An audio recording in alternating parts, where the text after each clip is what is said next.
औज़ुबिल्लाहिमिनश्शैतानिर्रजीम बिस्मिल्लाहिर्रहमानिर्रहीम। अस्सलाम वालेकुम guys, welcome to my channel math with Ali Asgar. Second year mathematics chapter 2 आज स्टार्ट करेंगे जी हम डिफरेंशिएशन। बहुत ही इंपॉर्टेंट चैप्टर है आप लोगों का, ये नया चैप्टर है आप लोगों के लिए। तो डिफरेंशिएशन का मतलब है जी आपके पास फ़र्क। तो उसके बाद आता है इसमें हम लोगों ने क्या डेरिवेटिव्स फाइंड आउट करने हैं। तो डेरिवेटिव की हम पहले डेफिनेशन देखते हैं जी क्या होती है। तो डिस्क्रिप्टिव फॉर्म में भी देखते हैं और मैथमेटिकल फॉर्म में भी देखते हैं। तो पहले देखें जी ज़रा derivative, the rate of change of dependent variable with respect to independent variable is called derivative. यानी कि इंडिपेंडेंट वेरिएबल के लिहाज से डिपेंडेंट वेरिएबल में जो चेंज आ रहा होता है वो आपके पास डेरिवेटिव कहलाता है। ये तो होगी डेरिवेटिव की डेफिनेशन सादा सी। अब हम मैथमेटिकल फॉर्म में भी देखेंगे वो डेफिनेशन क्या बनती है। अच्छा एक बात और देखें ज़रा, यहाँ पर एक आपका लफ्ज़ यूज़ होगा जी, वर्ड यूज़ होगा डेल्टा का। डेल्टा का मतलब होता है स्मॉल चेंज। मसलन कैसे स्मॉल चेंज, अगर मैं ये एक फ़र्ज़ किया लाइन लगाता हूँ, एक स्टूडेंट को मैं कहता हूँ कि आप इसकी पैमाइश करें, ये कितनी है। वो कहता है कि सर इसकी पैमाइश 15 सेंटीमीटर है। एक मैं दूसरे स्टूडेंट को कहता हूँ कि आप इसकी पैमाइश करें, वो कहता है नहीं सर इसकी पैमाइश जो है वो 15.1 सेंटीमीटर है। अब देखिए इसमें फ़र्क कितना है, फ़र्क जस्ट इसमें 0.1 का है, इतना ही है जी फ़र्क। ये आपके पास डेल्टा हो गया, इनके स्मॉल चेंज है, थोड़ी सी चेंज आ गई इसमें, ठीक होगी, ये होगी स्मॉल चेंज। अब देखते हैं जी मैथमेटिकल फॉर्म में डेरिवेटिव की डेफिनेशन। अच्छा जी हमारे पास फंक्शन असल ये होता है y is equal to F of X, Y is equal to F of X. ये जो तरीकाकार है इसको बाय डेफिनेशन भी कहते हैं, ए बी इनिशियो मेथड भी कहते हैं, फर्स्ट प्रिंसिपल भी कहते हैं। यानी कि जो पहली दो एक्सरसाइज हैं 2.1 एंड 2.2 वो हमने इसी तरीके से मेथड से करनी है, ठीक हो गया जी।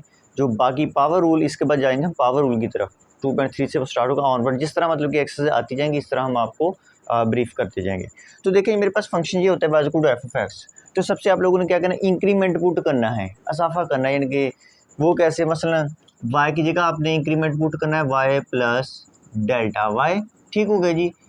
x की जगह आप लोगों ने करना है x plus delta x। First term में आपने क्या करना है जी, इंक्रीमेंट पुट करना है। अब देखिए y प्लस डेल्टा y का मतलब स्मॉल चेंज आ गया, यानी कि y में स्मॉल चेंज आ गया, ठीक हो। डेल्टा y का मतलब स्मॉल चेंज, जिस तरह ये स्मॉल चेंज इसमें आया था 0.1 का।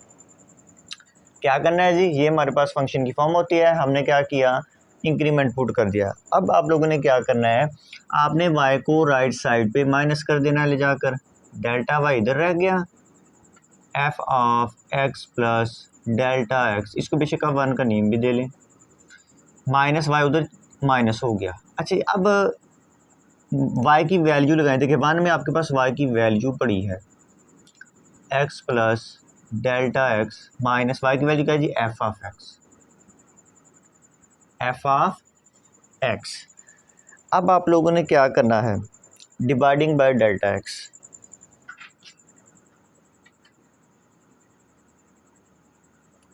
Dividing by delta x. हाँ जी दोनों साइड पे करना है, डेल्टा एक्स से divide, f of x plus delta x minus f of x over delta x. Applying limit, अब हम लिमिट अप्लाई कर देंगे जी, अप्लाइंग लिमिट करें जी, limit apply, limit delta x approaches 0, delta y over delta x is equal to, यहाँ पर भी limit apply कर दें, limit delta x approaches 0, f of x plus delta x minus f of x over delta x. उसके बाद ये जो आपके पास होगा limit delta x approaches 0 delta y over delta x, ये आपके पास डेरिवेटिव बन जाया करेगा। ये क्या बनेगा, ये बनेगा D Y by D X, यानी कि y का डेरिवेटिव x के रिस्पेक्ट, ठीक हो गया जी। y का डेरिवेटिव x के रिस्पेक्ट, तो वही डेफिनेशन देखिए, यहाँ पर x हमारा इंडिपेंडेंट वेरिएबल था, y डिपेंडेंट वेरिएबल था। तो हमने क्या कहा है, the rate of change of dependent variable with respect to independent variable. ये मेरे पास डिपेंडेंट वेरिएबल था, इसमें चेंज किसके लिहाज से आएगा, इंडिपेंडेंट वेरिएबल x के लिहाज से। ठीक हो गया जी। तो इधर यही आपके पास रहेगा, limit delta x approaches 0 f of x plus delta x minus f of x over delta x। अच्छा जी, अब इसकी डेफिनेशन कैसे बनेगी, ये तो हमेशा क्या बनेगा, D Y by D X बनेगा। अगर ये लिमिट आपकी एग्जिस्ट कर जाती है, ये जो लिमिट है ये आपके पास अगर एग्जिस्ट कर जाती है, एग्जिस्ट करने का मतलब क्या है, कोई ना कोई आपके पास आंसर आ जाता है। ठीक हो गया जी। तब आपका ये क्या बन जाएगा, डेरिवेटिव बन जाएगा। ठीक हो गया जी।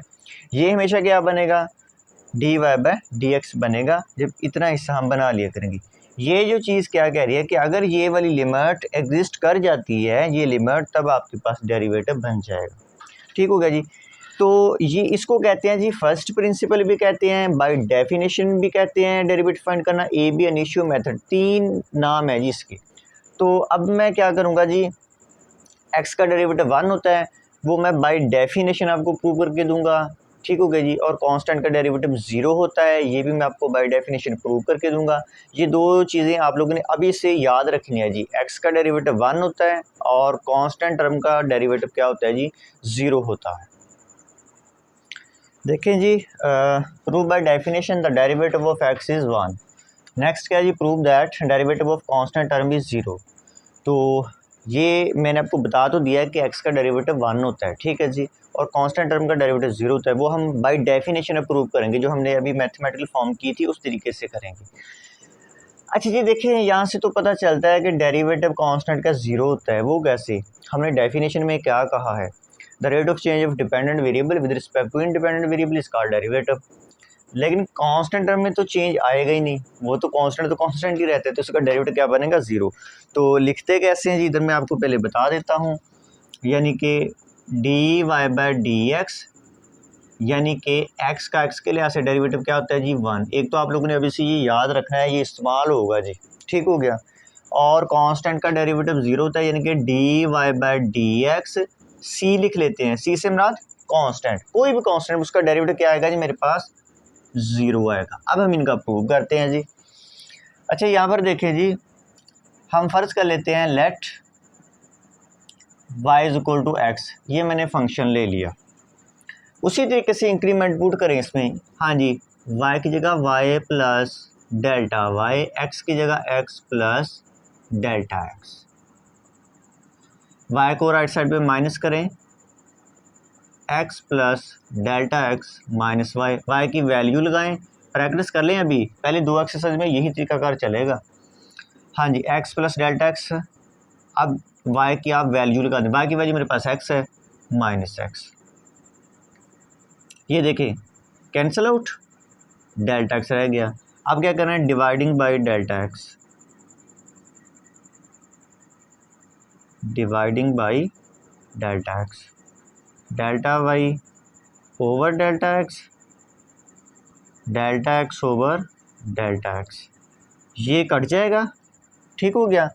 तो अगले स्टेप में लिमिट भी अप्लाई कर दें साथ ही, limit delta x approaches 0, delta y over delta x is equal to limit delta x approaches 0 1। गौर करना यहाँ पे क्या क्या, डिवाइडिंग बाय डेल्टा एक्स पे मैंने डिवाइड कर दिया, ये डेल्टा एक्स कैंसिल हो गया, तो 1 नहीं बचेगा ना यहाँ पे। और अगले स्टेप मैंने क्या किया, लिमिट भी अप्लाई कर दी। मैंने आपको क्या बताया था कि ये हमेशा क्या बनेगा, जब ये फॉर्म बन गई D Y by D X, D Y by D X is equal to, अब 1 पे लिमिट अप्लाई नहीं होगी, क्यों, क्योंकि कांस्टेंट पे लिमिट अप्लाई नहीं होती, तो 1 ही रह जाएगा।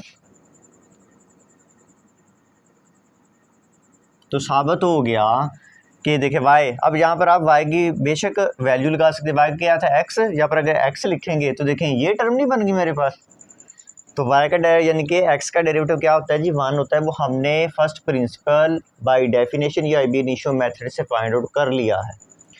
तो यहाँ पर देखें x हमने लिया था क्योंकि हमने इसको फंक्शन के को रखा हुआ था। तो अब y की बेशक आप यहाँ पे आप कहेंगे सर ये तो y का डेरिवेटिव है, भाई देखिए y किसके इक्वल है, वो x के है, यहाँ पर x आप लिख सकते हैं। ठीक हो गया। तो x का x के लिए ऐसे डेरिवेटिव क्या होता है, 1। तो यहाँ से ये तो फॉर्म बनेगी ना dy/dx, ये तो फंक्शन है कि उसकी आप वैल्यू लगा सकते हैं यहाँ पर। तो यहाँ से क्या साबित हो गया कि हमारे पास x का डेरिवेटिव क्या होता है जी, 1 होता है। इसी तरीके से अब हम प्रूव करेंगे कि कांस्टेंट टर्म का डेरिवेटिव क्या होता है जी, 0 होता है। तो जो बुक पे किया हुआ ना उसने प्रूव, वो आप ना कीजिएगा, जो मैं करवाऊँगा ये कर लीजिए, आसान है। तो यहाँ पर मैं लेट कर लेता हूँ जी y = c। c से मुराद कांस्टेंट टर्म कोई भी जनरल ले लेंगे, इंक्रीमेंट पुट करें, हाँ जी, y plus delta y = c। अब c में क्यों नहीं हमारा इंक्रीमेंट पुट होगा, क्यों? क्योंकि वो तो कांस्टेंट टर्म है, उसमें तो हम चेंज ला ही नहीं सकते, चेंज तो वेरिएबल में आता है। ये वेरिएबल था तो उसमें थोड़ा बहुत जितना भी चेंज आया हमने लिख लिया। उसके बाद हमने क्या करना है, y को उधर माइनस करना है, c माइनस वाई। अब y की वैल्यू लगानी है, y की वैल्यू मेरे पास क्या है जी, c, तो ये क्या बन गया, 0। डेल्टा x पे डिवाइड कर दें, इधर आप बेशक लिख सकते हैं डिवाइडिंग बाय डेल्टा x। अच्छा जी, अगले स्टेप में एक तो आप लिमिट अप्लाई कर दें साथ, limit delta x approaches 0, delta y over delta x = limit delta x approaches 0। हाँ जी, ये क्या हो गया, 0, ठीक हो गया जी। 0 को डेल्टा x पे डिवाइड करेंगे, आंसर 0। ये क्या बनेगा जी, dy/dx, dy हमेशा क्या बनेगा, dy। अब देखिए 0 कांस्टेंट है, ठीक है ना, इस पर लिमिट अप्लाई नहीं होगी तो ये 0 ही आ जाएगा। तो यहाँ से गौर करें, साबित नहीं हो गया कि हमने, अब देखें y की जगह आप लिख सकते हैं c, तो dy/c देखें यही फॉर्म नहीं बन गई। तो क्या इसका मतलब बना कि जो कांस्टेंट टर्म है इसका डेरिवेटिव क्या होता है, 0, वो हमने बाय डेफिनेशन प्रूव कर दिया है, ठीक हो गया जी। तो ये प्रूव अहम है, आप लोगों ने कर लेने हैं, ठीक है। ये बाय डेफिनेशन किए हैं। इसके बाद हम जाएंगे पावर रूल की तरफ। 2.3 से पहले जब मैं आपको करवाऊंगा तो सारा ब्रीफ करूंगा आपको, ठीक हो गया जी। अभी हमने जस्ट बाय डेफिनेशन चलना है जी, ठीक हो गया जी। अच्छा जी, आगे देखें जी, एक्सरसाइज 2.1 स्टार्ट करने से पहले यूज़ तो हमने वही करना है बाय डेफिनेशन वाला तरीका का, लेकिन एक चीज़ ऐड होती है जी, बायनोमियल थ्योरम आपको पता होना चाहिए, बायनोमियल सीरीज़, ये दो चीज़ें आपको आनी चाहिए, क्योंकि ये दो भी इस्तेमाल होंगी वहाँ पे। तरीकाकार तो वही चलेगा जो मैंने अभी बाय डेफिनेशन आपको करवाया है, ठीक है। उसमें आपका ये इस्तेमाल होगा बायनोमियल थ्योरम और बायनोमियल सीरीज़। अब देखिए, एक तो देख लें, मैं आपको सारा करवा देता हूँ। बायनोमियल थ्योरम ये आपके पास फाइनाइट होता है, फाइनाइट टर्म्स होती हैं। ये जो आपके पास बायनोमियल सीरीज़ होती है, या इसमें आपके पास इनफिनिट सीरीज़ होती है, ये आपके पास जो चलती रहती है, इनफिनिट होती है, वो आपके पास फाइनाइट होता है, ठीक हो गया जी। तो देखते हैं जी बायनोमियल थ्योरम। अच्छा, एक और बात, बायनोमियल थ्योरम कब अप्लाई करना है और बायनोमियल सीरीज़ कब अप्लाई करनी है, ठीक हो गया जी। एक्सरसाइज 2.1 में उसका तरीकाकार ये है कि अगर तो वहाँ पे आपके पास पॉजिटिव पावर होगी, जस्ट पॉजिटिव, ना फ्रैक्शन में हो ना नेगेटिव में हो, फिर आप यूज़ करेंगे बायनोमियल थ्योरम, ठीक हो गया जी। अच्छा, अगर आपके पास नेगेटिव में पावर आ जाती है या फ्रैक्शन में आ जाता है, तब आप यूज़ करेंगे बायनोमियल सीरीज़। अच्छा जी, एक और बात, जहाँ पर थ्योरम अप्लाई हो रहा होगा वहाँ पर आप सीरीज़ अप्लाई कर सकते हैं, लेकिन यहाँ पर सीरीज़ ही अप्लाई हो रही होगी, वहाँ पर आप थ्योरम अप्लाई नहीं कर सकते। तो आइए देखते हैं जी बायनोमियल थ्योरम क्या होता है। देखें जी ज़रा, NC0। अच्छा, NC0 का मतलब वो कॉम्बिनेशन आपने पढ़ा होगा फर्स्ट ईयर में चैप्टर 7 में, ये चीज़ NCR, ये वही वाला है। इस दूसरे तरीका ये है लिखने का, इसको पढ़ते हैं NC0। थ्योरम कैसे अप्लाई करते हैं, पहले की पावर जितनी यहाँ पे हो वो, और दूसरे की पावर आपने 0 कर देनी है, प्लस आना है, फिर आपने लिखना है NC1, ठीक हो गया जी। NC1 लिखने के बाद इसकी पावर एक कम कर देनी है आप लोगों ने, इसके बाद बढ़ा देनी, 0 थी 1 हो गई, प्लस फिर आएगा NC2। अब इसकी पावर आपने मज़ीद कम कर देनी है, n-2 हो जाएगा, इसकी पावर बढ़ा देनी है तो स्क्वायर, प्लस अब टू सो चलता चलता आपने क्या करना है, NCN तक ये जाएगा, NCN तक जाएगा ये आपके पास, ठीक हो गया जी। अब इसकी पावर आपने 0 कर देनी है, और जो ये चीज़ है एंड वाली, इसकी पावर आपके पास n हो जाएगी। अच्छा जी, एक और चीज़ यहाँ पर आपको बताते जा रहे हैं जी। NCR का फार्मूला आपके पास क्या था, क्योंकि यहाँ पर मैं आपको सारा बता देता हूँ, क्योंकि यहाँ पर NC0 की वैल्यू 1 होती है, वो मैं आपको यहाँ से प्रूव कर देता हूँ, और NCN की वैल्यू भी 1 होती है। अब थ्योरम तो ये अप्लाई होगा, तो इसकी जिस तरह सादा फॉर्म बनेगी वो मैं सारी बता देता हूँ। NCR का फार्मूला मेरे पास क्या था, n factorial over r factorial n minus r factorial. अभी हम लोगों ने क्या कहा है कि NC0 की वैल्यू 1 होती है। ठीक है जी, मैं आपको प्रूव करके देता हूँ, फिर ये दोबारा लिख देता हूँ। NC0, तो गौर कीजिए, इसी तरीके से फार्मूला अप्लाई कर NC0 यहाँ पर आएगा n फैक्टोरियल, उसके बाद 0 फैक्टोरियल, फिर आएगा n माइनस 0 फैक्टोरियल। ये फार्मूला अप्लाई कर दिया यहाँ पे, ये n की जगह नहीं है कि r की जगह 0 आ गया। सॉल्व कीजिए, n फैक्टोरियल, 0 का फैक्टोरियल 1 होता है, याद रखना जी, 0 फैक्टोरियल 1 के बराबर होता है। अब n माइनस 0, n 7 फैक्टोरियल है उसका, ये मल्टीप्लाई हो रहा है, तो n फैक्टोरियल से n फैक्टोरियल कैंसिल आउट होने के बाद आंसर मेरे पास क्या आ गया, 1। तो NC0 का आंसर क्या आ गया, 1। इसी तरीके से NCN का आंसर भी 1 होता है, वो भी मैं आपको प्रूव कर देता हूँ।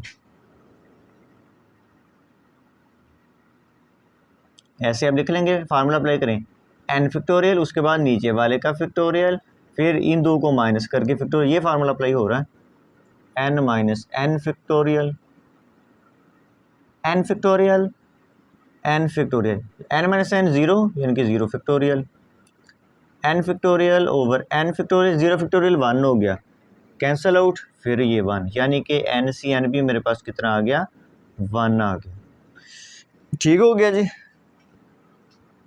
अब देखिए ये 1 बन गया, ठीक है, y की पावर 0 वो भी 1 बन गया, जस्ट क्या रह गया, x raised to power n plus NC1 as it लिख लें। ठीक है, इसका आंसर और कुछ बनेगा,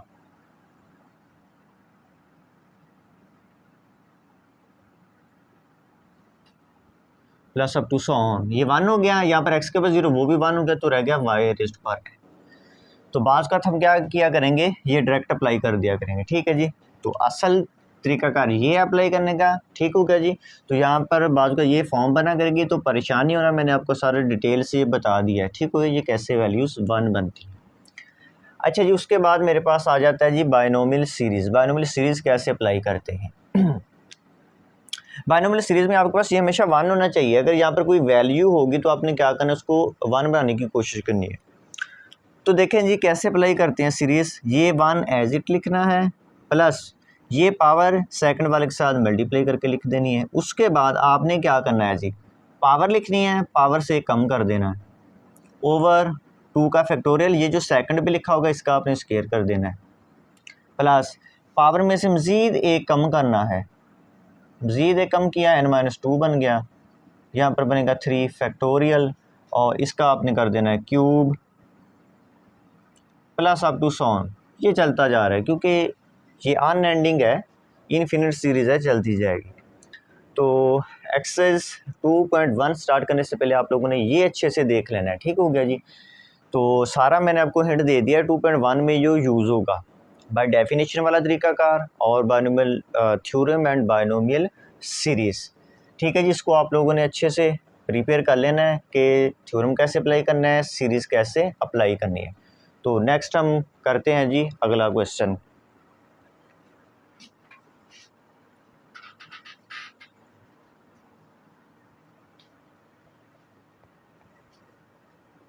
हो गया, सेव हो गया।